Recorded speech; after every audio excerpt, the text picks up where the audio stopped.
Ya, di value dulu ya, di value jenis kelamin laki-laki 1, perempuan 2.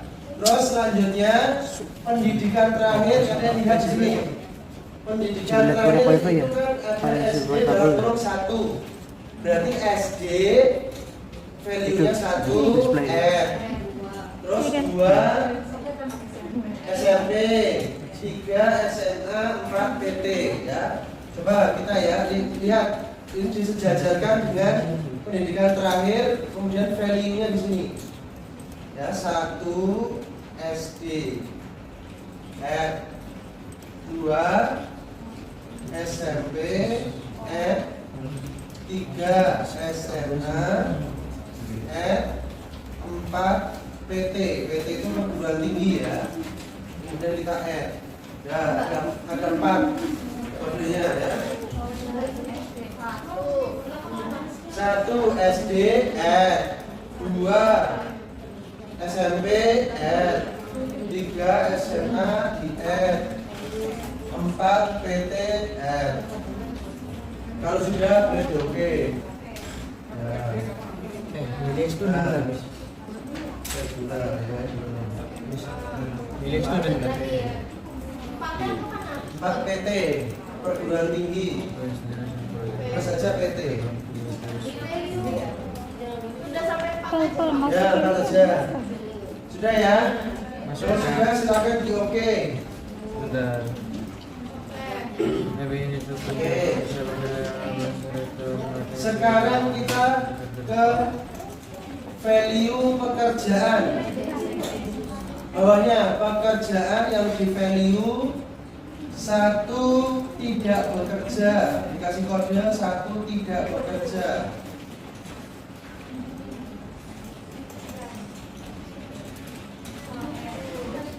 Tidak bekerja, 2 di situ wira swasta.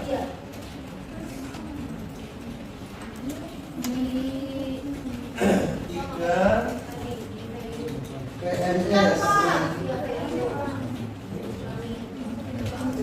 Value pekerjaan ada 3 kodenya. Oke, sekarang selanjutnya ke pertanyaan penelitian 1 ya. Pertanyaan penelitian 1 di value 1 itu kadang-kadang sorry 1 tidak pernah ya. 1 tidak pernah di remove. 1 tidak pernah. 1 tidak pernah, 2 kadang-kadang,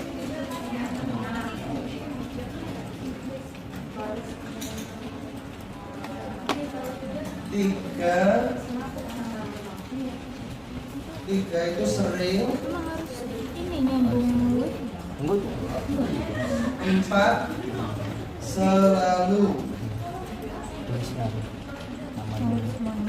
1 kadang-kadang, 2 kadang, 1 tidak pernah, 2 kadang-kadang, 3 sering, 4 selalu. Sudah? Kalau sudah di oke, kalian tidak perlu menulis kembali. Kalian cukup klik kanan, copy, paste di pertanyaan kedua sampai 5 di paste. Copy paste ya. Ya. Itu dari pertanyaan 1 di copy paste sampai pertanyaan 5.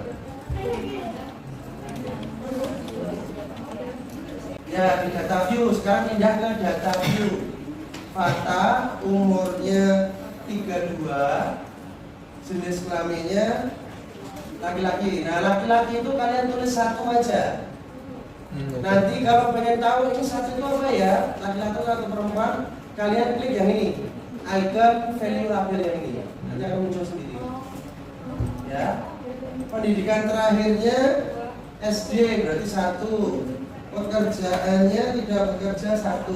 Kalau pengen ngecek apakah sudah benar, kita klik value label. Nah, langsung muncul. Karena tadi kita sudah mengkode.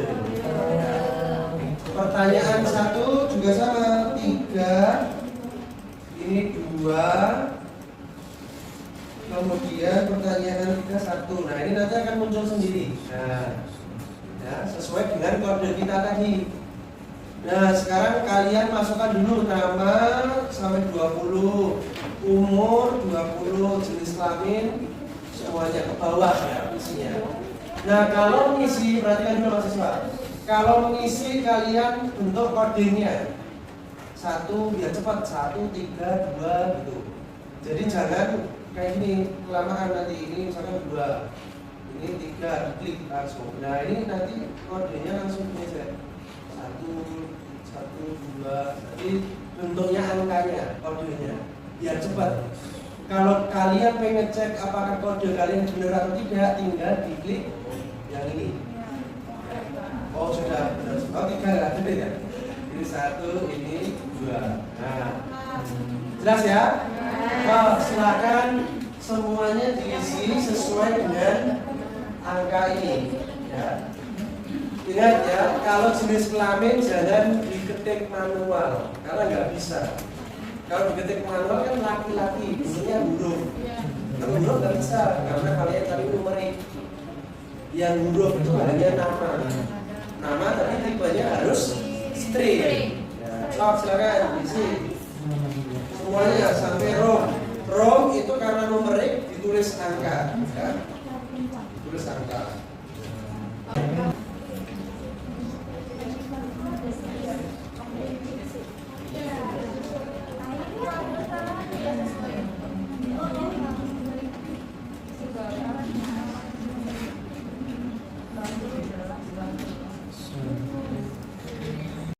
Selanjutnya kita akan belajar mentransform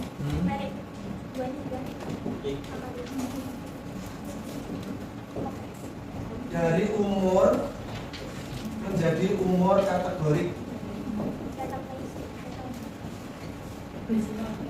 Ya, dari umur biasa yang numerik itu diubah menjadi kategorik.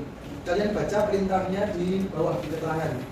Keterangan ini untuk umur silahkan ditransform dan dibuat range 30 sampai 45 kode 1 sama satunya 46 sampai 50 kode 2, lebih dari 51 dibuat kode 3.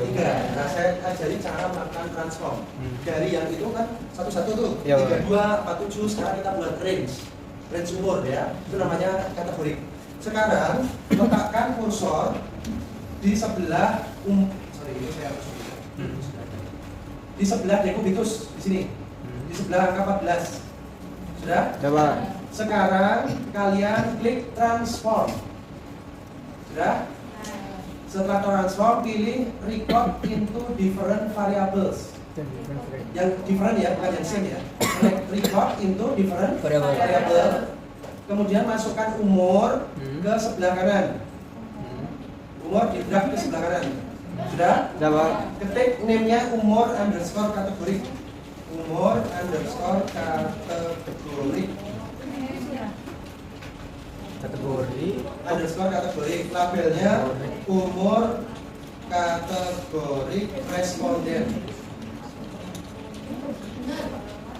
Name-nya umur kategori, labelnya umur kategori responden.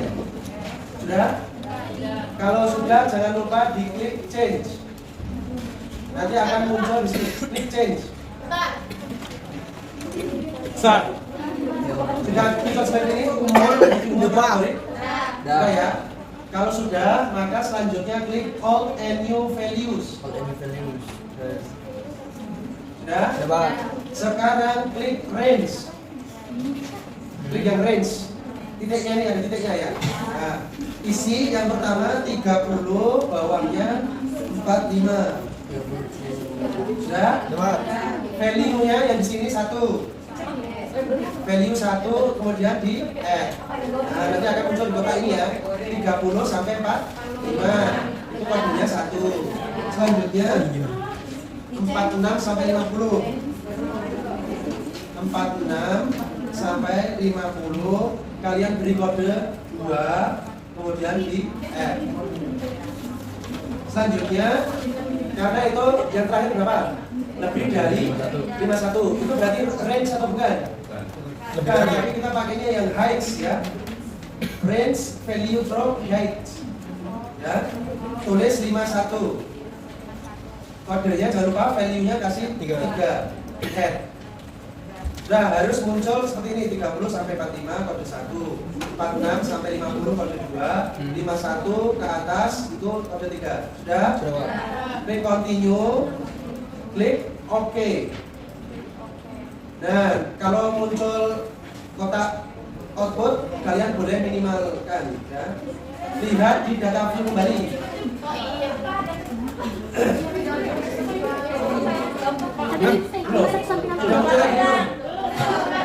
Sudah dilihat di data view lagi. Ya. Oke, munculnya output. Nah, kalau output kalian minimize. Munculnya kan output kayak gini ya.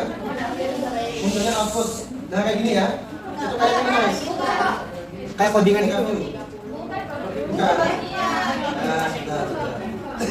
Output dokumen 1 Bang. Ke yang ini, ke gambar saya. Ya, ini.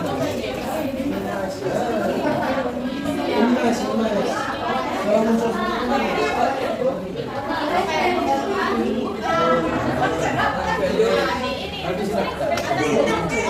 Minimize Bang, minimize. Nih, jadi tuh kalau tadi kita data output ya, kita minimize aja katanya. Nih, pencet. Nah, selesai. perhatikan yang belum, saya ulang lagi. Ini saya delete dulu ya. Yang sudah tunggu dulu. Oke, letakkan kursor di sebelahnya Definitus yang angka 14. Sudah? Kalau sudah, transform record into different variable. Sudah? Kemudian masukkan umur ya, jangan nama. Dipastikan umurnya tadi bukan string. Umur, gerak ke kanan. Name-nya umur kategori, umur underscore kategori. Labelnya umur kategori responden. Sudah? Tadi yang belum tadi. Kemudian jangan lupa diklik change. Ya. Kalau sudah, old and new value. Nah, old and new value itu kita beri kode sesuai dengan yang ada di sini bawah ya. Yang pertama range, klik range 30 sampai 45. Kita kode 1. Kemudian kita add. Kemudian selanjutnya 46 sampai 50. 46 sampai 50. Kemudian kita kode 2. Nah, yang satunya kan lebih dari 51, maka kliknya yang height. Ini 51. Kemudian kita kasih value 3. Jadi yang belakang sudah kayak gini? Sudah. Kalau sudah, maka continue dan klik OK. Nanti kalau muncul output kayak gini, di-minimize dulu. Ya. Nah, kalian sudah dapat umur kategorik ya di sampingnya Definitus. Sudah. Langkah selanjutnya kalian beri keterangan kode di variable view. Klik variable view. Nah, nanti akan muncul umur kategori kan paling bawah. Ya. Nah, sekarang di value kalian kasih label 1. Jadi 30 sampai 45 ya. Tahun. Kemudian di add. Kemudian yang 2 itu 46 sampai 50 dikasih tahun. Kasih tahun. Yang 3 kalian kasih tanda lebih dari, berarti shift tanda lebih dari 51 tahun di add. Nah, seperti ini ya. Kalau sudah, kemudian klik OK. Nah, ini 30 sampai 45, 2 46 sampai 50 tahun, 3 lebih dari 51 tahun. 30.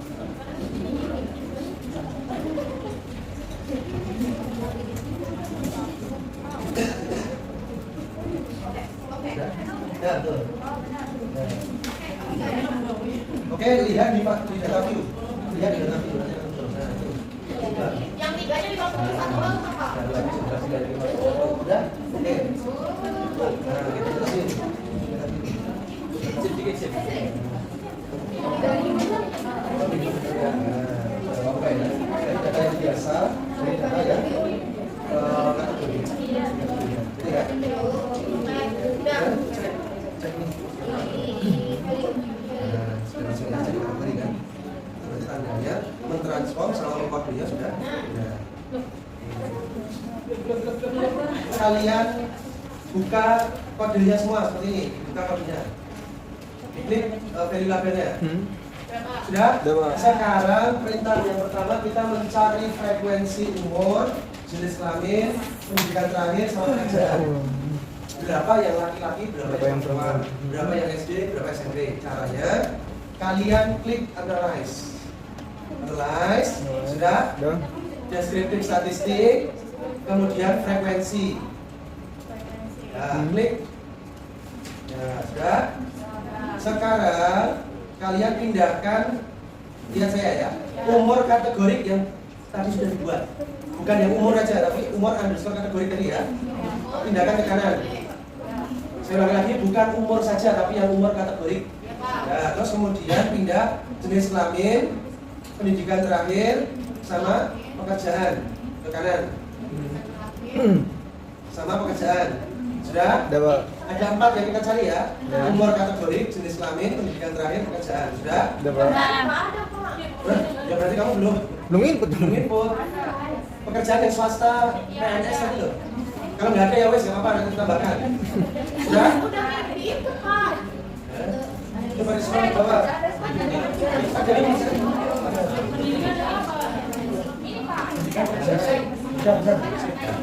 Mana yang nggak ada?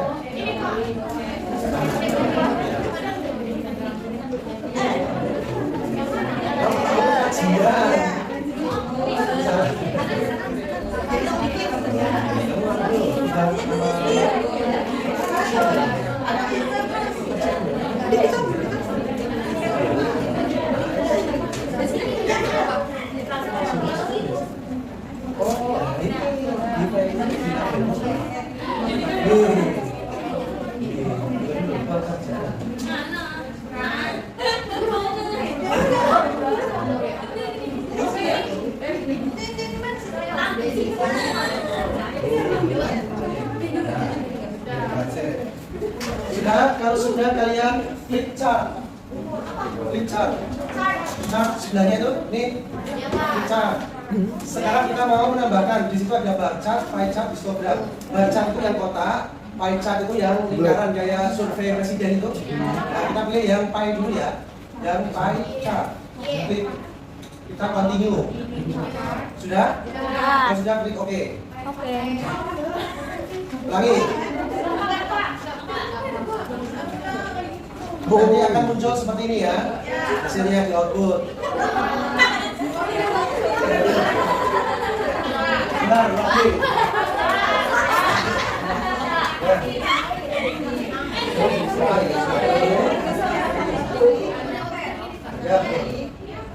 Ya, terus lanjut.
Aku lupa Nah, video. misalkan kayak gini ya. Nah, ini copy paste.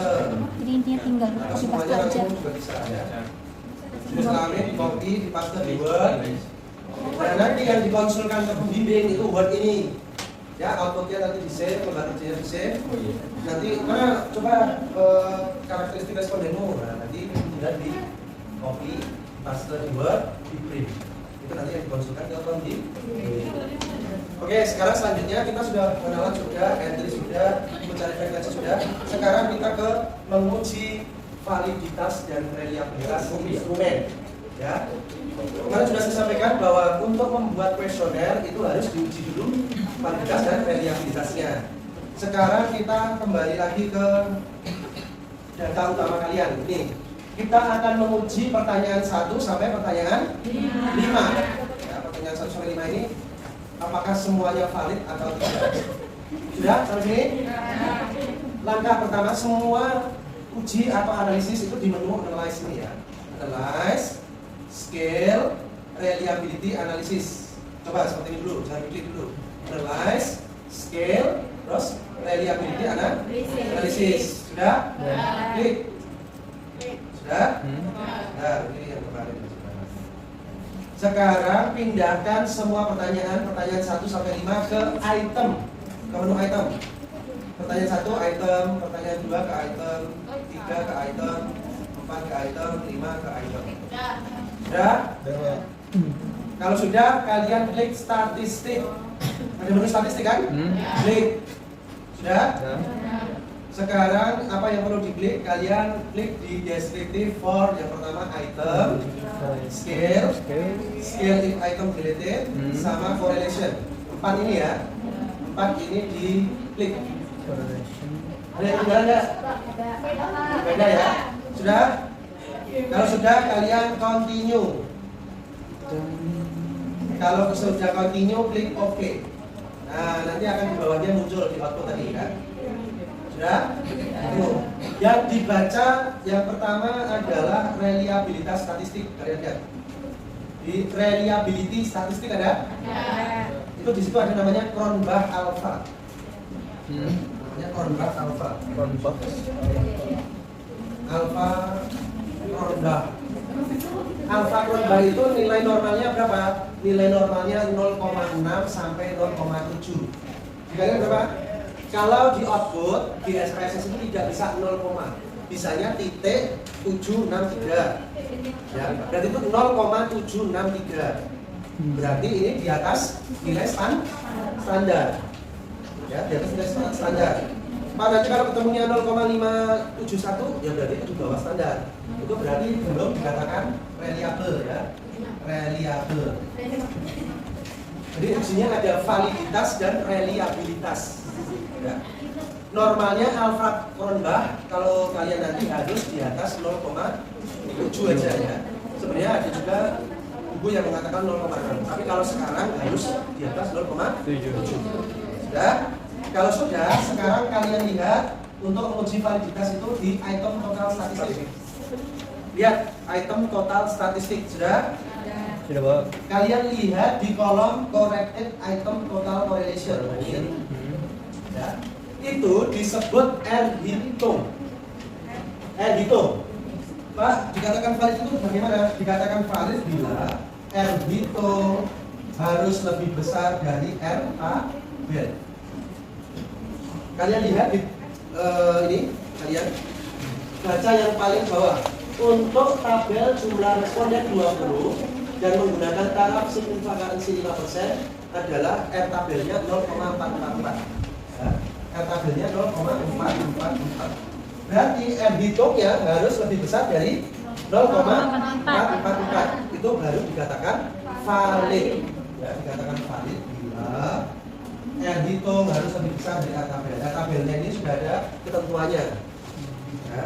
Sekarang kalian lihat dari 5 pertanyaan, nomor berapa yang valid? Pertanyaan nomor berapa yang valid? 45. 345 kan? Ya, karena 0,559, 0,748 sama 0,849 kan? Itu semua di atas 0,444. Kalau pertanyaan nomor 1 dan 2 valid nggak? Tidak valid, Tidak, karena kurang dari. R-hitungnya lebih kecil dari R-tabel. Tabelnya. Di bawah 0,444. Jadi dari 5 pertanyaan yang nanti mau digunakan penelitian, ternyata ada 2 yang tidak valid. Nah, cara mencari probabilitas seperti ini ya. Nah, nanti bagaimana Pak kalau tidak valid? Ada 2 kemungkinan. Yang pertama dipertahankan, yang kedua dihapus. Dipertahankan itu karena substansinya penting dan nanti kita revisi sedikit. Mungkin saja kata-katanya sulit dipahami oleh responden, jadi diubah. Atau yang kedua, kita hapus karena substansi penelitian tidak penting. Jadi yang digunakan untuk penelitian ya berarti cuma 3. Nah, kalau direvisi ya boleh ya, supaya nanti jadi valid. Oke, nah ini adalah cara melakukan uji validitas. Sekarang kita save outputnya. Ada 2 kan tadi, lembar kerja utama sama output. Sekarang nanti untuk belajar ini kalian file, save as, terserah kalian mau gimana. Mau di D boleh, dokumen boleh, atau di download boleh. Nanti untuk kalian pindahkan ke laptop kalian atau flash disk, atau bisa dikirim ke lewat via web ya. Kalian kasih file nama output latihan SPSS pertemuan 1. Kalian kelas apa? 6B. Output latihan SPSS pertemuan 1 kelas 6B. Nah, kalau saya ini contohnya saya simpan di D ya. Nah, kalian boleh langsung simpan di flash kalian atau di download juga. Ya, kemudian selanjutnya save. Nah, kalau sudah ada ini, atasnya ini sudah output latihan SPSS pertemuan 1 kelas 6B, berarti sudah tersimpan filenya. Sudah ya? Minimize, outputnya di minimize. Kemudian yang lembar kerja ini juga sama. Lembar kerja ini juga di file, save as. Kalian kasih nama latihan SPSS. Kalau tadi kan outputnya, sekarang latihan SPSS pertemuan 1 kelas 6B. Kalian simpan lagi di mana bebas di datanya. Kemudian save. Nah, ini sudah tersimpan ya.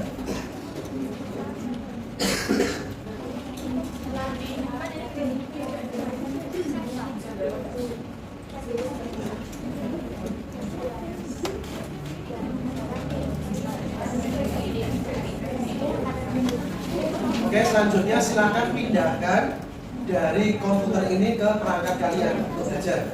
Sok pindah. Bawa flash disk enggak? Nah, dipindah. Kalau enggak bisa pakai BHW, kan internetnya nyala kan? Buka BHW terus kirim ke kalian sendiri. Biar nanti untuk di rumah di belakang latihan. File ini hanya bisa dibuka kembali di laptop yang sudah terinstall SPSS. Kalau belum nggak bisa buka, harus diinstal dulu. Ya.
Ada yang ditanyakan untuk materi kali ini?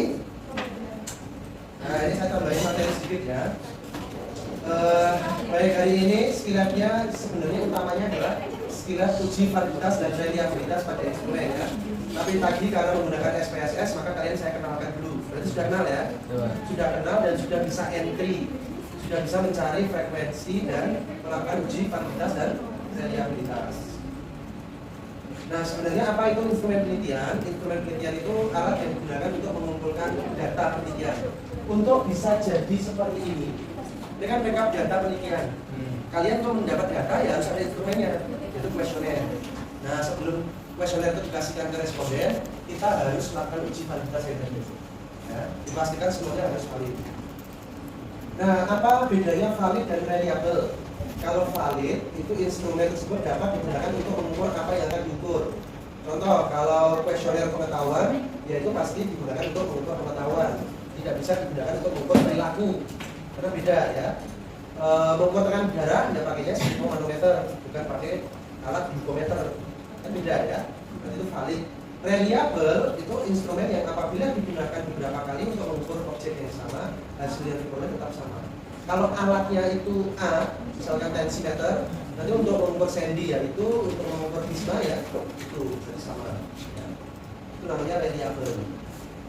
Tadi dikatakan valid apabila R dihitung lebih besar daripada R tabel. Kalau reliabilitas yang dilihat dari tabel alfa Kronberg. Alfa Kronberg harus lebih dari 0,6 atau 0,7. Nah ini nanti file ini kalau nggak salah sudah saya kirim ke Sven ya. Nanti biar nggak lupa, kalian sudah saya screenshotkan ya langkah-langkahnya untuk uji validitas, caranya seperti apa, ini sudah ada semua. Nah ini ya contohnya alfa Kronberg. Kemudian R hitung tadi dilihat di corrected item total correlation. Ini namanya R hitung ya. Terus, nah nilai R tabel itu kemarin juga sudah saya kirim ke Sven, sudah di-share ke temennya. Sudah ya? Nah R tabel itu ada patokannya. Kemarin kan kita sudah belajar bahwa kita itu masuk ke rumpun ilmu kesehatan. Taraf kesalahan penelitian pada keperawatan itu maksimal 5%. Nah makanya kita lihatnya ya 5%. 1% itu sebenarnya sudah ada, tapi biasanya di kedokteran ataupun di farmasi. Dan dia membutuhkan tingkat kesalahan yang sangat kecil. Contohnya untuk obat, untuk vaksin, itu kan nggak boleh terlalu tinggi kesalahannya ya. Nah kalau keperawatan kita pakainya 5%. Contoh, kalian tadi mengentry berapa responden? Dari sini? 20 ya? 20 kita lihat 20 taraf signifikansinya 5%, berarti 0,44. Tadi ya yang saya tuliskan tadi. Nah di sini kan 0,44. Berarti batasnya untuk R hitungnya harus lebih dari 0,44. Pak, nanti kalau responden saya 50, taraf signifikansinya 5%, berarti R tabelnya berapa? 0,279. Berarti semakin besar responden, semakin kecil R tabelnya. Nah biasanya untuk validitas saya sarankan minimal 30 responden. Minimal 30 responden, berarti 0,361. Ya. Saya sarankan untuk uji validitas minimal 30 responden. Karena untuk penelitian pun itu juga minimal 30 responden. Gitu ya. Nah, Pak, perbedaannya apa antara signifikansi ini? Semakin kecil tingkat kesalahan, maka semakin tinggi nilai yang harus dicapai. Contoh, sama-sama 30, tapi kalau yang 5% 0,361, kalau yang 1% 0,463. Berarti lebih susah dicapai mana?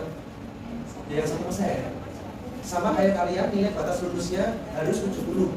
Yang satu lagi di kedokteran harus di atas 80. Makanya kita di perawatan itu 5% saja.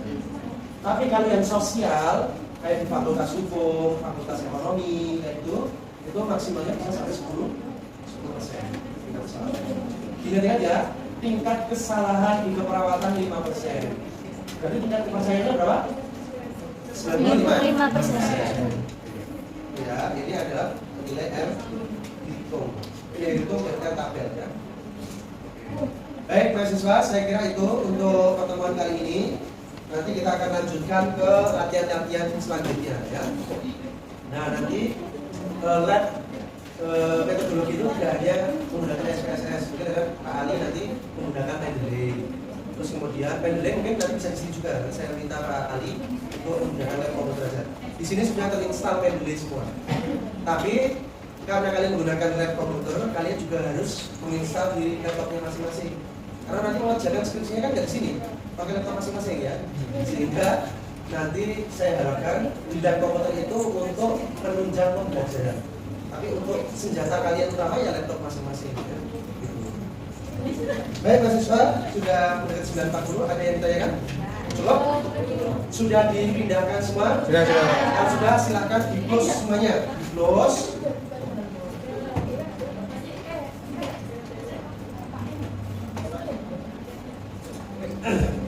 Kemudian selanjutnya di shutdown ya. Silakan di shutdown. Di menu ya, pojok ini di shutdown.